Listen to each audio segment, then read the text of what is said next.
बिस्मिल्लाहिर्रहमानिर्रहीम। अस्सलाम वालेकुम नाज़रीन, आप यूट्यूब चैनल देख रहे हैं। मैं इमरान खान हूँ।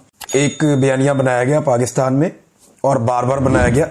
पाकिस्तान की मीडिया ने उसके बारे में बार बार बात की कि जनाब कोई ISI के अफसरान थे, उन्होंने, और आसिम मुनीर का नाम लिया जाता है, कि इन्होंने इमरान खान साहब को ले जाकर फाइलें दिखाई कि जनाब बुशरा बीबी करप्शन कर रही हैं। तो इमरान खान साहब ने उस पर तवज्जो नहीं दी। अच्छा, एक बयानिया ये है कि ISI के अफसरान ने इमरान खान को मुबैना तौर पर ये दावा किया जा रहा है कि फाइलें दिखाई और इमरान खान साहब ने कोई एक्शन नहीं लिया। अब दूसरा दावा, ये जो आर्टिकल छपवा दिया गया, इसके अंदर यह किया जा रहा है कि बुशरा बीबी ISI के लिए काम करती थी और वहां से मालूमात लेकर इमरान खान साहब के ऊपर जो है वो मामला करती थी और उनको गुमराह करती थी या उनके फैसलों के ऊपर असरअंदाज होती थी। अच्छा, एक तरफ कह रहे हैं कि जनाब एजेंसियों ने बुशरा बीबी की करप्शन पकड़ के इमरान खान को दी, दूसरी तरफ कह रहे हैं कि नहीं जी नहीं, बुशरा बीबी एजेंसियों के लिए काम करती थी और वो इमरान खान को इंफॉर्मेशन देती थी। अंदाजा करें आप, इनको बयानिया भी नहीं बनाना आता भाई। अगर एक बयानिया बनाना है, दूसरे का बेड़ा गर्क हो जाता है, दूसरा बनाना है, पहले का बेड़ा गर्क हो जाता है। तो सोच समझ के काम करना चाहिए। जब बहुत बुरे हालात हो जाते हैं ना, बेड़े ही गर्क हो जाता है, तो तब फिर बयानिए भी इसी तरह के बनते हैं, 2 नंबर किस्म के, फ्रॉड किस्म के बयानिए। अब ये एक आसिम मुनीर साहब ने एक स्टेटमेंट दिया था माजी में। ये उनका स्टेटमेंट है, जनवरी 2024 का उनका स्टेटमेंट है। 25 जनवरी को उन्होंने स्टेटमेंट दिया 2024 को, इलेक्शन से पहले। उन्होंने कहा था $5 लाख देकर द इकोनॉमिस्ट या गार्डियन, इन दोनों समेत किसी भी बैन अल-अक़वामी जरीदे में कॉलम छपवाया जा सकता है। तो आसिम मुनीर साहब को इस बात का पता था, या वो ये जानते हैं या वो ये मानते हैं कि पैसा दो और बड़े बड़े बैन अल-अक़वामी अखबारात के अंदर कॉलम छपवा दो, ये आर्टिकल छपवा दो। अब इसमें जो है वो नजम सेठी साहब ने एक इंकशाफ किया।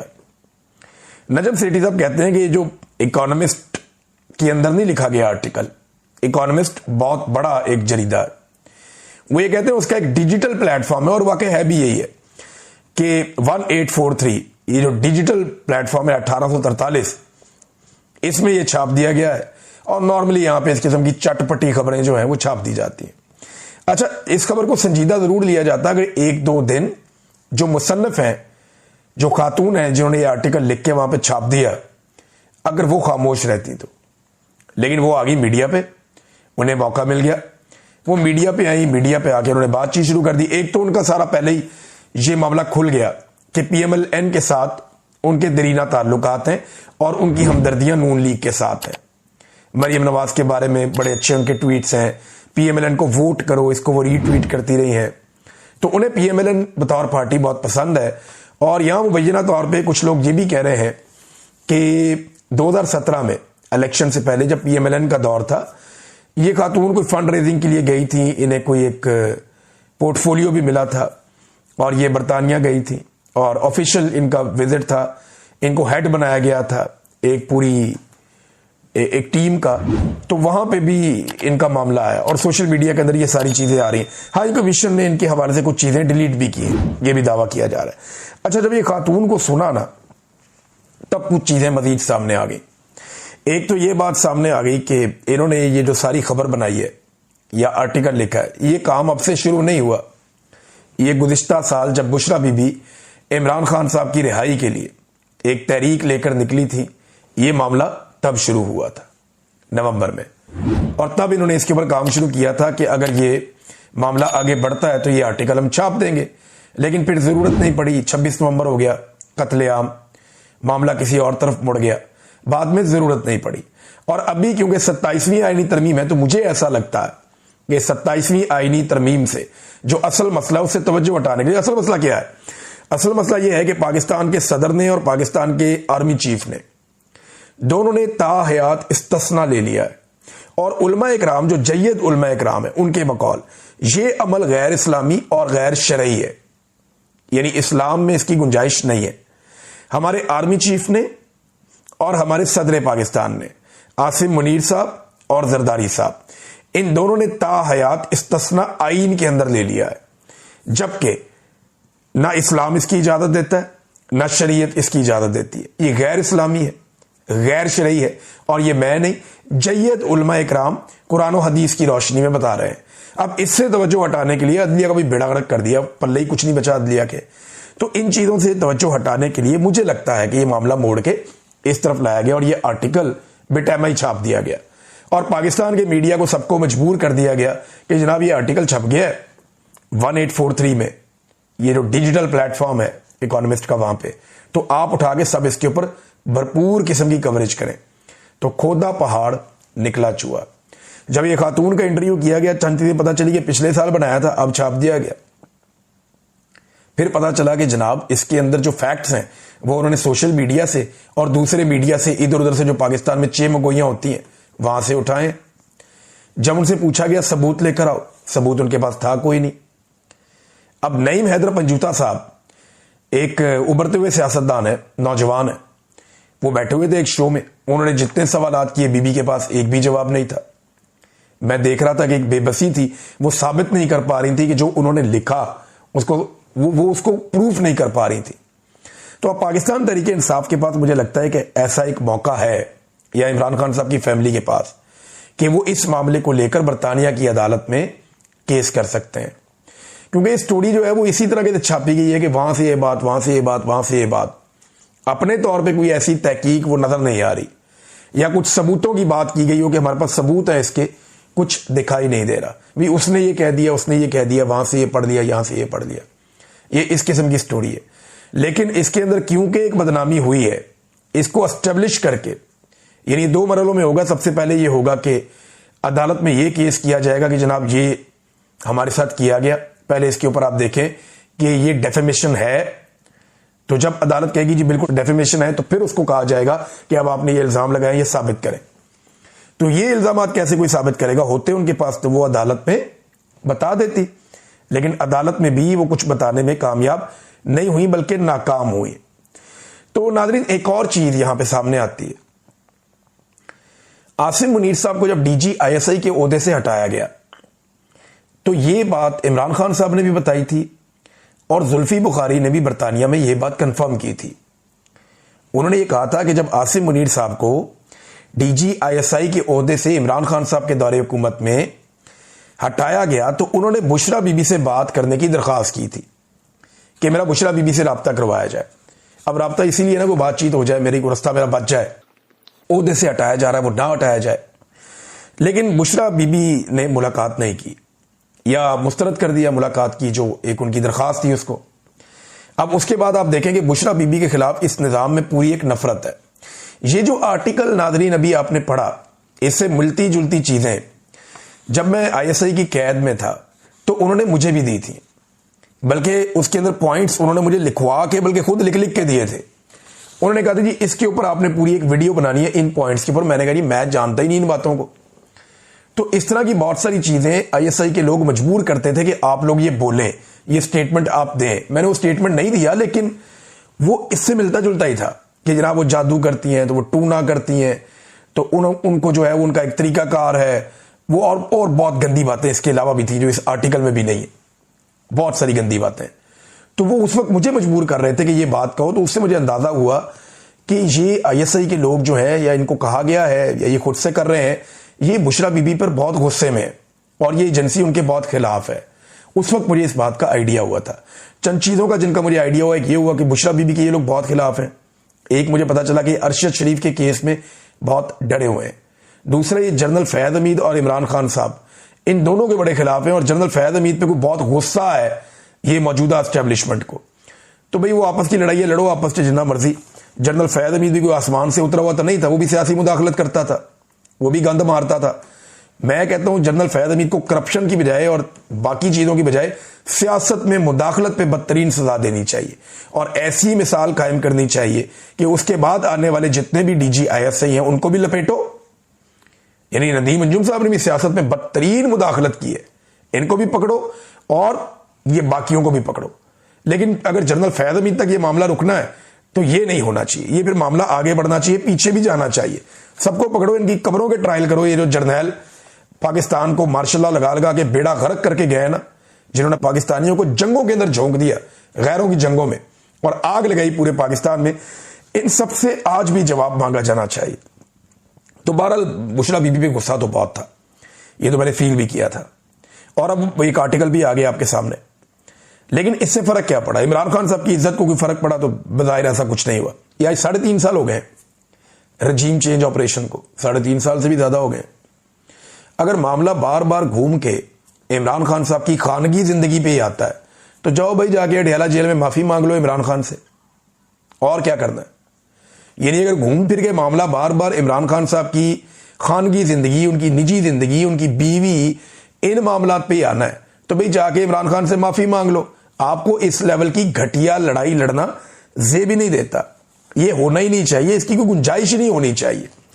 नाज़रीन, मंसूर अली शाह साहब, क्योंकि अब देखें ना जजेस इस्तीफे दे रहे हैं, बहुत सारी जगहों से खबरें आ रही हैं, और आहिस्ता आहिस्ता जो जजेस पहले इस्तीफे दे चुके हैं वो बात करना शुरू हो गए।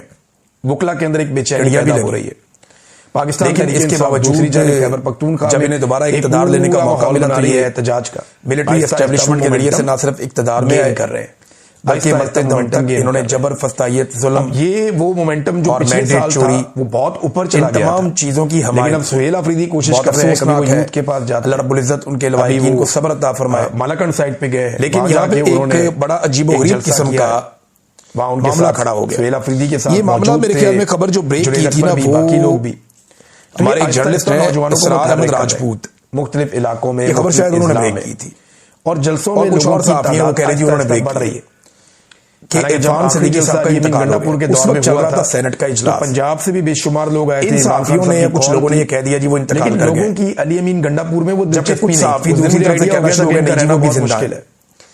अब प्रॉब्लम क्या था, नया वज़ीर आला है, अलग अलग राय, आहिस्ता आहिस्ता मोमेंटम बन रहा है एक तरफ, दूसरी तरफ ये कह रहे हैं कि उनका इंतकाल हो गया, वो बजिद है कि वो फौत हो गए थे, में कोई बेहतरी की जो उम्मीद खबर इसलिए छुपाई गई वो खत्म, ताकि सेनेट का इजलास जो है वो मुलतवी ना हो जाए, क्योंकि जब भी कोई सेनेटर फौत हो जाए में अदलिया को कंप्रोमाइज कर दिया गया, जो इजलास है या हुकूमी असेंबली का रुकन फौत हो जाए, इदारा बना दिया गया, तो फौरी तौर पे इजलास मुलतवी कर दिया जाता है, अपना पहला खिताब, और जब दोबारा आते हैं तो फिर दुआ करेंगे वुकला से, और वहां पे जो वुकला से उन्होंने फैसला किया कि उनका लेकिन इस्तकबाल किया जाएगा। करने वाले ये कह रहे हैं कि वो फौत हो गए थे, लेकिन इस खबर को छुपाया गया ताकि सेनेट का इजलास चलता रहे, फस्तायत के खिलाफ फील्ड मार्शल के खड़े हो पाएंगे, आसिफ अली जरदारी के इस तस्मा का मामला परवेज मुशर्रफ का किसी अंजाम तक पहुंच जाए, और इस तस्मा में तहरीक चली थी। अब ज्यादा सियासत बड़ी जालिम चीज होती है, और एस्टेब्लिशमेंट उससे भी ज्यादा जालिम चीज है, तो उसमें आप चंद चीजें अफसोसनाक चीज है, इन्होंने बड़ी कुर्बानियां दी, बड़े वुकला के नाम इरफान सिद्दीकी साहब ने पूरी जिंदगी खिदमत की नवाज शरीफ साहब की, लेकिन आखिर के अंदर ये जो खबर आई इसने बड़ा बैड टेस्ट, फिर इनकी बड़ी बड़ी फंडिंग होती है, तो उसके पीछे पैसा फंडिंग बहुत बड़े पैमाने पे गैर मुअस्सर हो गया। आर्टिकल 6 कहते हैं दूसरा एस्टेब्लिशमेंट का गद्दारी का हिस्सा, ये संगीन गद्दारी का मुकदमा तब बनता है जब कोई आईन की मौजूदगी में वुकला ने बड़ी शानदार आर्टिकल रखा गया था डिक्टेटर्स को, सारे फौजी जर्नैलों को डराने के लिए। मैं ये कह रहा हूं कि कहीं ना कहीं या उन्हें रोकने के लिए कि आपने आईन नहीं तोड़ा, इससे में ठीक है ये बंगी नहीं मारनी, कोई घटिया हरकत नहीं गुंजाइश मौजूद, इसके बावजूद वो आईन तोड़ते रहे, पैसा बड़े पैमाने पे आर्टिकल 6 लगाना तो आ भी रहा सियासतदानों का उनके ऊपर, और काला कोट छा गया था। अब जो है वो आर्टिकल 6 अमली तौर पे खत्म हो गया, ये सारा कुछ हो, क्योंकि अगर फील्ड मार्शल ने ऐसा कोई फैसला कर लिया, तहरीक अपनी अदलिया मैंने मार्शल लॉ लगाना है, मैंने कुछ भी करना, तो इसी आईन के अंदर उन्हें तहफ्फुज़ लेकर आ रहे हैं, उनके ऊपर अब आर्टिकल 6 नहीं लग सकता, वजह कि उन पे केस चल ही नहीं सकता, बन नहीं सकता, शामिल हो जाते उनको तो एक इम्यूनिटी है तो हमेशा के लिए, ताकतवर वुकला एक इस्तिस्ना मिल गया, लिहाजा चक्करी को। लेकिन मैं फिर ये कहूंगा कि सैफुल्लाह उन्होंने इस्तीफा तो दे दिया, पेचा पड़ेगा, इन्होंने पहले वोट दिया कौन इस तरमीम के लिए 27वीं के लिए फिर इस्तीफा दे दिया। नाज़रीन, स्पेन में वो ये कहते हैं कि जब 26वीं आईनी तरमीम हुई, एक इकट्ठा वहां बहुत सारे मेरे घर के 10 अफराद उठा लिए गए, मेरी उम्रदार से कहते हैं कि पीटीआई ने मेरे लिए आवाज नहीं उठाई, और मुंह सलाई से भी मुलाकात, और उसके बाद जो है वो मैं मजबूर हो गया, तो आज मैंने वोट डाल दिया, इंटरपोल में मजबूरी में वोट दिया है, वो खत्म हो, लिहाजा अब मैं इस्तीफा देकर जा रहा हूं, मेरा इस्तीफा मंजूर कर दिया। आपके ऊपर केस क्या बनाया? तो जी केस बनाया हुआ था, यहाँ जो अमर जैदी साहब है उनका ये मानना है कि बहुत सारे इल्जाम कुछ और थी कि इंटरपोल जिस मजबूरी पकड़े कि सेनेटर जो इसकी तफसीर है ना वो के बंदे गवाह होने वाली नहीं है, इंटरपोल में के मुताबिक सैफुल्लाह कुछ नहीं कर पाई, झूठे मैं आपको ये बताता हूं, ये साबित करें या ना करें, ज़रूरी जमीन छुपाने बनी हुई है पाकिस्तान के, और लैब केसेस के इल्जाम, क्योंकि पाकिस्तान में ज्यादा इनके खिलाफ रेफरेंस आर्टिकल 63 के तहत चेयरमैन सेनेट यूसुफ रज़ा गिलानी ने भेजा हुआ था, समाजी शख्सियात पे सेनेटर शहादत केसेस ने इनके खिलाफ दरखास्त दी थी, motivated cases. Election commission of Pakistan ने सब नजरअंदाज कर दिया, और सिकंदर सुल्तान राजा ने फैसला सुनाते हुए केस खारिज कर दिया है, तो आज के दिन के लिए इनको बचाया गया था, अब एस्टेब्लिशमेंट के खिलाफ मजबूरी है, फिर आप पे बहुत सारे केस बनेंगे। देखिए, सेनेटर सैफुल्लाह के बारे में मैंने जो इंटरपोल है आज से 7 साल पहले जारी नहीं करते कि ये कंप्रोमाइज होने जा रहे हैं, बात मानते नहीं है। उस वक्त इन्होंने मुझे टेलीफोन कॉल की थी, आसान तरीका होता है, वो साथियों को उन्होंने दिखाया कि चल जाता है कि ये केस करूंगा, मेरा कोई ताल्लुक नहीं है सारी बात से, बिगड़ी हुई है। जब मेरे साथ उन्होंने बात की तो मैंने इनसे पूछा आप पे कोई दबाव है? उन्होंने कहा जी बिल्कुल नहीं है। मैंने इनसे पूछा आप परेशान हैं? उन्होंने कहा जी बिल्कुल नहीं। और बहुत मैंने कहा इमरान खान को छोड़कर जा रहे हैं? उन्होंने कहा जी बिल्कुल, कभी सवाल ही पैदा नहीं होता और कि मैं इमरान खान की मर्जी के खिलाफ वोट हो गई। कैरेक्टर का नाम है जेफरी। उस वक्त इनकी फैमिली के अरकान अगवा हुए थे, मुझे ये बता सकते थे कि ये प्रॉब्लम है, ये दुनिया में नहीं है। और इसकी ईमेल जो है उनमें बड़े बड़े लोगों के साथ पीटीआई की तो नहीं है, पता चल रहा है। और अगर वहां इनकी फैमिली को प्रॉब्लम है कतर के हुक्मरानों के साथ, तो कुछ सारी की सारी ज़ेर-ए-ताब है, बेशुमार लोग जेलों में गिरफ्तार है, बहुत सारे और लोग हैं। ये सेनेटर साहब का मामला कुछ और है, डाल किसी और के खाते में रहे तक जो बैनर, और यूसुफ रज़ा गिलानी ने वैसे भी कह दिया हम आपको दोबारा सेनेटर बना देंगे, कोई और बना देगा, फैसल वादा बन गया, कोई और बना देगा, फिर बन जाएगा। किस लेवल का कैरेक्टर था। और मोहसिन नकवी सेनेटर बन गया, बड़ा प्रो था, बहुत वो औरंगजेब को बहुत पसंद करता था, बेशुमार ऐसे सेनेटर लगे फिरते हैं, ये फिर बन जाएगा सेनेटर की जानिब से। क्या फर्क पड़ता है? ईमेल्स लीक होना और उनके अंदर तो इन्होंने ऐसे ही चलाना है, मिलिट्री एस्टेब्लिशमेंट ने मजाक बना के। तो जो खबर मैंने 1.25 साल पहले दी थी, देखिए वो कैसे लीक दुरुस्त साबित हो रही है। इसी आईनी तरमीम में नाज़रीन शौकत अजीज सिद्दीकी फायदे के तौर पे ये कैरेक्टर याद रखिएगा, और उन्होंने नवाज शरीफ और मरियम नवाज को बहुत पसंद है, उनके केसेस में उनकी माजी में मदद भी की। और इसके अलावा ये शौकत अजीज सिद्दीकी साहब, इनका जलसों में भी नवाज शरीफ और मरियम नवाज जिक्र करते हैं। लोगों ने जनरल फैज के साथ ये साथ में दुश्मनी भी रही है माजी में। इनके ऊपर करप्शन के बड़े संगीन इल्जामात, कोई यहूदी एजेंट सहाफी खुद से बैठ के प्राइम टाइम टीवी चैनल्स के ऊपर भी जबान पे जो आता है लोग कह भी देते हैं। तो इमरान खान पहले जो ड्राफ्ट था ना उसके अंदर ये था कि, लेकिन जब ये सारी तफसीलात बनाया जाएगा ना आईनी अदालत कुछ सहाफियों ने, तो उसमें कम से कम जो क्वालिफिकेशन होगी वो 60 साल तक हाई कोर्ट का जज रहा हो वो बंदा, तो उसे वफाकी आईनी अदालत का हिस्सा बनाया जाएगा। और अब उसको कम करके 5 साल कर दिया गया। या सदर वजह यह है कि शौकत अजीज सिद्दीकी साहब चाइना के सदर 6 साल 11 माह तक हाई कोर्ट के जज रहे, उनका 1 महीना कम था, जो लिहाजा वो 1 महीना कवर करने के लिए इस मुद्दत को नीचे 5 साल तक लाया गया। तो शौकत अजीज सिद्दीकी समेत कई और बंदे अब ऐसे हैं जिन्हें वफाकी आईनी अदालत का हिस्सा बनाया जा सकता है।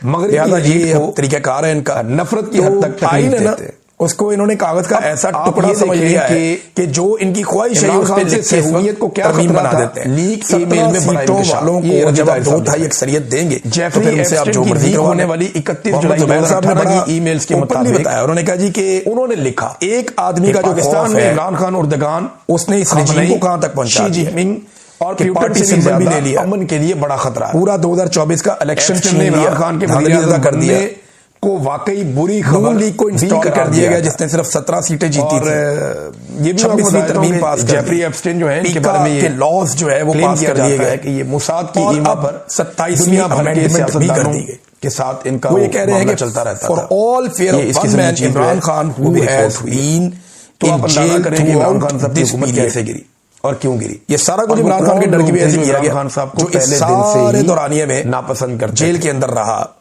काफी चीजें क्लियर होती हैं। ये सोचिए कि अगर वो बाहर होता तो क्या, बाजुआ को क्या चाहिए था एक्सटेंशन, तो बात तो मोहम्मद जुबैर ठीक कर रहे हैं, जनरल बाजुआ को एक्सटेंशन मिली नहीं। अब नाज़रीन मुख्तलिफ किस्म की तौजीहात दी जा रही है, जनाब ये वजह है मैं नहीं देता जिसकी बिना पर ये 27वीं आईनी तरमीम पास की गई है, सबको इकट्ठा कर दिया, आर्मी चीफ को इजाफी इख्तियारात और इस्तिस्ना दिया गया इमरान खान, लेकिन लोग मान नहीं रहे।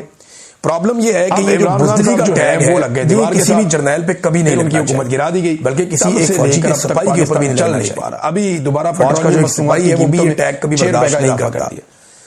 ये पाकिस्तानियों को एक के बाद एक इस तरह का तोहफा दिया जाता है। नाज़रीन फैसल भाटा साहब भी वही बात करते हैं जो हम करते हैं, तरीक़ाकार अलग है। हमारे कुछ टाउट दोस्त हैं वो भी यही बात करते हैं जैसे हम बात करते हैं, एक जैसी बात करते हैं। हम ये बताते हैं कि ये गलत है, लेकिन पाकिस्तान की फौज पाकिस्तान की पॉलिसियां चला रही है और वो पाकिस्तान की सियासत को और पाकिस्तान के मामलात को कंट्रोल कर रही है, और इसके अंदर फील्ड मार्शल आसिम मुनीर साहब का मेन किरदार है। हम ये कहते हैं तो हमारे पर गद्दारियों के बगावतों के मुकदमात होते हैं, हमें जो है वो जान को खतरा पड़ जाता है, दर्जनों मुकदमात हो जाते हैं। यही बात फैसल भाटा दूसरे अंदाज में कह रहा है। अल्लाह का शुक्र करें कि आसिम मुनीर मुल्क को चला रहे हैं, रोनाल्डो बने हुए, यानी वो तारीफ के अंदाज में वही इल्जाम लगा रहा है कि एक्चुअली मुल्क को आसिम मुनीर चला रहे हैं। एक्चुअली मुल्क के ऊपर कंट्रोल जो है वो मिलिट्री एस्टेब्लिशमेंट का है। फैसल भाटा भी वही बात कर रहे हैं, हम भी वही बात कर रहे हैं। फैसल भाटा ये बात करते हुए उनकी तारीफ कर रहे हैं, हम ये बात करते हुए इसको जमहूरियत के लिए गलत करार दे रहे हैं। लेकिन उन्हें शाबाश मिल रही है, हमारे ऊपर मुकदमात हो रहे हैं।